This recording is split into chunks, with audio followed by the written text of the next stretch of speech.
Welcome! So this is me, I'm Nick, I'm the face behind the Things I Care About YouTube channel. And if you're here, you're likely because you just watched my War of 1812 video. And I just wanted to make this video to just comment on a few or more than a few things, because there's just so much that doesn't make it into the final cut of the dialogue and thus of the video. And I just feel like there's more that I want to talk about whenever I make one of those videos, and I thought that maybe uploading a video to this channel after I upload a video to the main channel may be an interesting way for me to discuss some of the topics more in depth, and also give you guys maybe more of a behind the scenes look at some of the things that are going on, just share my thoughts and opinions on some of the things that I'm covering. And yeah, I think that overall it might be a very interesting experience. So first of all, I'm really sorry this video took a lot longer than usual. I've been, I think, averaging like a month per video, maybe a bit more. And I think it's going to be about 3 months since I uploaded the last video by the time this is going to be live. And there's a lot of reasons for that. So there was definitely a lot more going on in my life and in the animator that I hired, life, in his life as well. So that did delay things a bit more. Also, as you may have noticed, the quality of the video has gone like way up. And there were many scenes that we had to like redo as I learned more things, as the animator and I learned to work together a bit better. So that was definitely a factor of why it took longer. In the future, though, I want to continue this schedule of a video per month on average, maybe a month and a half. I do want to make sure that the quality is good, but I mean, I'm not going to spend like an extra month animating just so that the animation itself is like fancier. So I want to find a nice balance between good animation that makes the story seamless. But yeah, I don't want to like lose a month just because I'm gonna make, I don't know, like an extremely fancy background or something. Yeah, and I gotta say, I was so happy in this video that I finally got to cover a chill video. I mean, I covered the Vietnam War, parts 1 and 2. Then we had Lawrence of Arabia, which I guess was, you know, a bit more chill. Then we had the Korean War parts 1 and 2, and then Israel-Palestine parts 1 and 2. So it's been quite a while since I've been mostly, it's been like videos about war crimes, basically. It's like war crime after war crime after war crime. So I'm really happy that this time, even though there were a lot of war crimes, I could, you know, take a lighter tone, make more jokes. I mean, the previous videos, it were so many grim things that it was really hard to make many jokes. As they say, right, the comedy is like tragedy and time. There's just not been enough time in those tragedies for me to make like too much fun about them, especially since what's going on right now with Israel and Palestine. So yeah, I mean, finally I could just focus on the War of 1812, make a bunch of jokes and have fun. And I really hope you guys noticed that and enjoyed it as much as Cam and I, the animator, enjoyed animating this for you.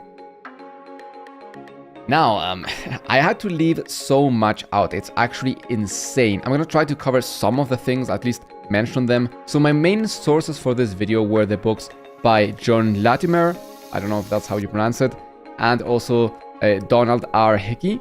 Both of those books were my main sources. One was like an American author, one is a British author. So I really liked that did help me a lot in bringing some more balance, which I hope I accomplished this video to try to make, you know, a nice combination of both points of view. And yeah, as I mentioned, I mean, both of those books, if you want to check them out, they're great, but they're also incredibly long and there's so much to this work. My intention was to be like, you know what, I just made like an hour worth of animation with the Israel-Palestine video. I just want to do a quick 20-minute video. So I said, all right, War of 1812, you know, it's a popular topic, people like it, it's gonna be quick. Go in and out, 20 minutes video.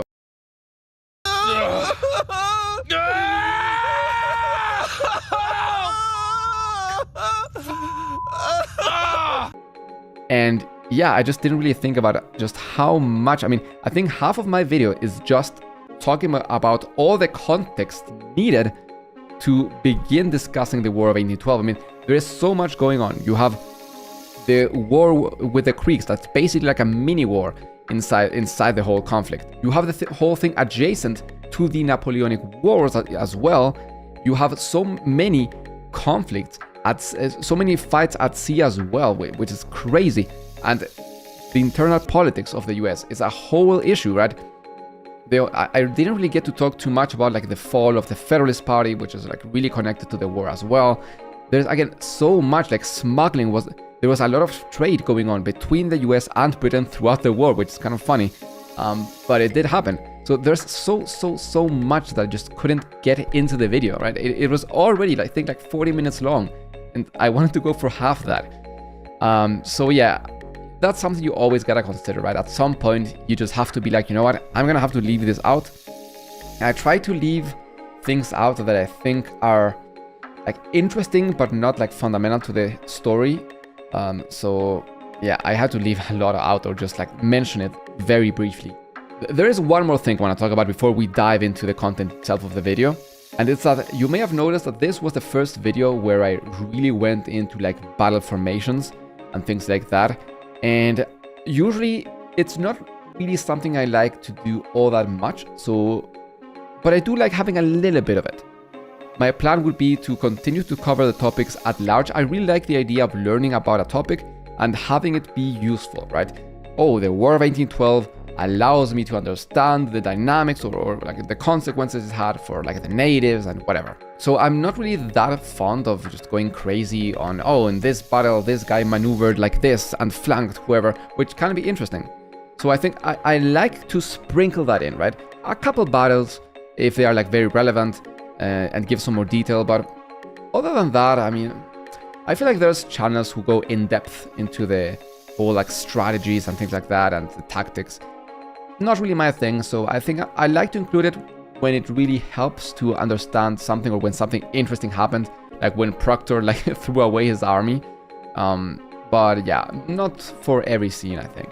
Alright, I do want to comment, like I made a lot of fun of the US in this video and on the British as well. And I don't want anyone to take it personally. I mean, it's a joke. I just made a couple jokes. And I do want to say, I mean, I like to make fun of every country. There are rules, however, right? It is one thing to punch up. It's another thing to punch down. And there are different ways in which I think we can make fun of each other's country. I'm certainly going to be making a lot of fun of my own once we actually get to that point. I mean, I think in the German video I had like every Bavarian dressed up in the classic like lederhosen or something. So that's definitely something I like to do, and don't worry too much about it. There's no like ill will behind it. There's one thing I want to comment. So I did make a lot of comments about the whole like genociding the natives and things like that. And I think it's a good chance for me to just talk about that. So you may know, I'm German, raised in Chile, but still German after all. My family is German. I have people in my family who lived through World War II in Germany, or at least in Hungary, in German places, in German towns, or colonies basically in Hungary. So very much connected to World War II. And I think that whenever I bring up things like this, it's not my intention to make you feel guilty or something. I don't think that is productive, but I think that it's important that we recognize our past, recognize how injustices of the past may have put us in a position of privilege over other people, or maybe just have us be like in a standard position versus other people who are or are suffering the consequences of having been oppressed at some point. And you know, there's a nice quote, I think it was like a Holocaust survivor who said, it's not your responsibility, you know, what happened, but it is your responsibility that it never happens again. And I think that's what I really want to communicate, right? We learn about what our country has done wrong in the past or present, and we do our best to learn from it and do what we can to, you know, do the opposite of that. So I guess that's where I want this to go towards, right? If you see me criticizing the actions of a country, take it like that and don't be afraid to criticize your own country, because I think that is one of the most patriotic things you can do, right? If you truly love your country, you want it to be the best version of itself that it possibly can. It's not about being like blindly patriotic and, oh my god, my country is great, there's nothing wrong with it.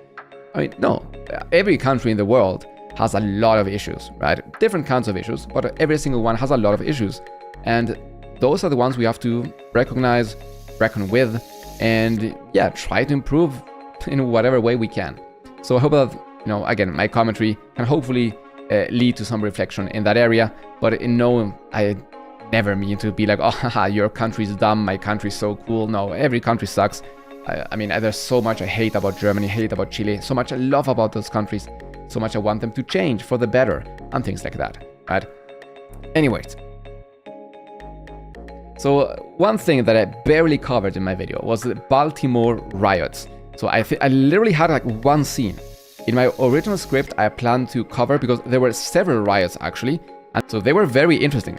People sieged the houses of the guys who were printing these anti-war newspapers, and things got very brutal. So I think I used the word like, oh, brutal riots occurred, but like they were like brutal. I mean, people got killed like a lot, and it was messed up. Like, if you can read about it, like, I encourage you to do so.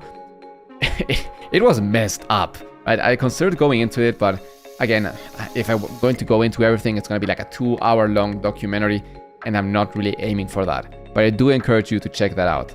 Also, when I'm talking about Laura Secourt's journey, right, when she warned the British of the coming Americans, what I wanted to do there, first of all, I think it's kind of funny because there's like that famous "the British are coming" quote from the American War of Independence, or the Revolutionary War. And this is kind of the opposite, like, the Americans are coming. Anyways, so I was actually planning to do like dialogue scene, a bit of a skit. So have her be, I don't know, like soldiers in a bar or in a house, and she's like, they're just listening to what they're saying, and then she goes out and they're like, hey, where you're going? And then just, I don't know, putting a joke in there somewhere.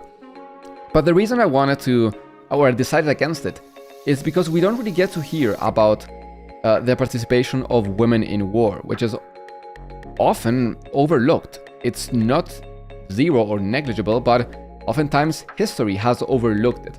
So I really wanted to emphasize that part and just tell her story, have it be impactful, and I feel like would have undermined it if I had done just a funny scene about it. So that's why I decided not to go for that. Also, at the very end of the video, at the Treaty of Ghent, I'm a big fan of The Witcher, and I've been replaying the game, which is why you may have seen a couple references here and there. And I considered to just add a Gwent joke. So Gwent as in the game, the card game that you can play inside of The Witcher. But I don't know. I mean, I was like, I don't know if that many of my viewers have played The Witcher. And if that's not the case, then it's just gonna be weird. So I decided against it. But I thought about it. Also, there are like details of things I wanted to do. So when Hall goes and takes the village of Sandwich, I was thinking about making him like actually eat the sandwich in the map, but I feel like that would have been too much animation, and my characters aren't really designed to like actually open their jaw and eat. So I mean, maybe it wasn't that difficult, but to actually make it look like good, I felt it was just more time than I wanted to put in. But it's the kind of thing that I may do in the future once I learn how to do that. Yeah, and after Hall had the whole like failure, I have a scene where a soldier, I think it was Hall, was aiming at him, and they have him say like, do I do it? I actually was thinking about putting something like, press the subscribe button and I shoot. But then I was like, wait, what would people think? Like, maybe people like him, so they don't want the guy to shoot, so maybe they are not going to subscribe because of that. So I went back and forth with different, like, I don't know, something to drive engagement, like, oh, leave a comment, should I shoot or something. But I felt that it could be taken the wrong way, maybe. So I ended up just like, not doing that. Now, I know that this is very scrambled. I just made a list of things I wanted to cover. I mean, there's so much more, but there were just things I really felt I wanted to talk to you guys about. Another thing that I thought about just adding a couple more text lines in, talking about how the War of 1812 was also such a disproportionate war in terms of like the psyche of the nations. So for the US, it was like a very important war, right? Oh, we are at war with the British again, and it's like a very big psychological thing, and they're all on it. But the British were not really too interested, right? The Americans were fighting a colonial force. They weren't really fighting the British main army, which is also why we can see that once the British actually arrive, there are like, you know, there's the burning of Washington and things like that. Alexandria's raided and whatnot. And you gotta consider that, right? It was the US fighting a colonial force. It wasn't the best British ships, the best British soldiers. It was, just a colonial force. So that is something to consider, not to discredit the Americans, even though their army was definitely not what it is today back then. Yeah, I just wanted to comment that. Also, there was so much to talk about privateering, right? Which is such an interesting thing, to have basically like random people in their ships go and do war on behalf of the government, basically, and raid ships and raid commerce. And it was actually very effective. Like, I actually read in the I think it was like first 4 months of the war. I think that was what Latimer, I don't know how to pronounce that, in his book was saying, the British author. He claims that they captured like 200 British vessels in the 4 months. So it is very impactful. Of course, their impact diminished as the war went on. The British developed better tactics, and they ended up having more ships available as well. So that's very important. Now, there is a scene that I'm sure that's gonna cause some sort of sentiment from people in the audience.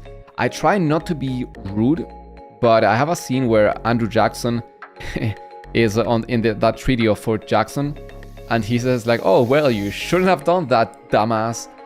And I was really, so yeah, I mean, I was thinking about maybe just having like, "Oh, shouldn't have done that, dummy."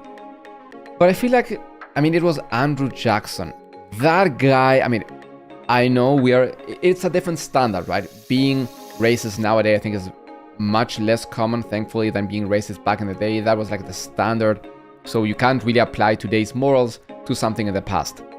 But like, boy, oh boy, was that guy a racist.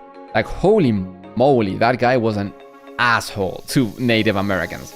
Like, not only during the war, or like then during the Seminole, I think it was like the first Seminole War, but like, that guy messed them up. I mean, I think like he literally signed the law, what's it called, like the Indian Removal Act that came later, which was like literally one of the main factors of what would then be called the Trail of Tears, which was absolutely horrifying for the natives. There was just so much that he did, like just completely disregarding their sovereignty. And yeah, I mean, I feel like he deserved that. So I know it was harsh, and I may get some criticism for that, but I feel like I do want I don't like history to be neutral entirely.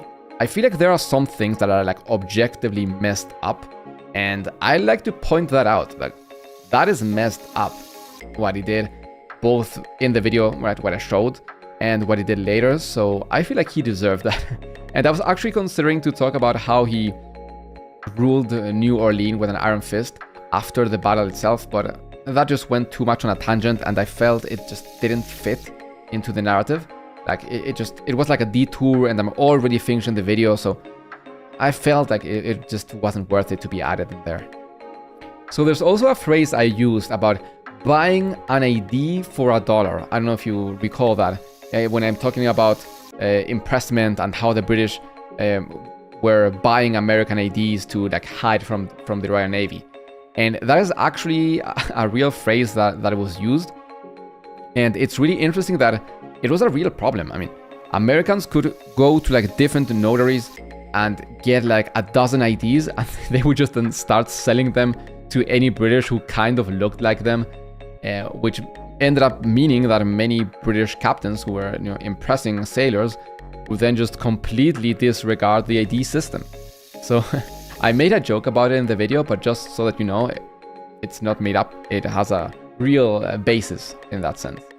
I mean, again, and another thing that I just couldn't fit in was the 1814 financial crisis for the US. So there was like a huge like restructuring that had to be done throughout the war. I mean, even how the military restructured, right? You had the failures of 1812. In 1813, they restructured, they did a bit better, and then they have this massive financial crisis in a big part because of the British blockade. So that is also very, very relevant. And again, it's like, I'm at 40 minutes, like, what do I remove for this? I felt like this story was told good enough without that information. But yeah, it's just something else if you want to look into it. I talked about like there were so many things going on. I barely talked about like Tecumseh's brother, Tenskwatawa.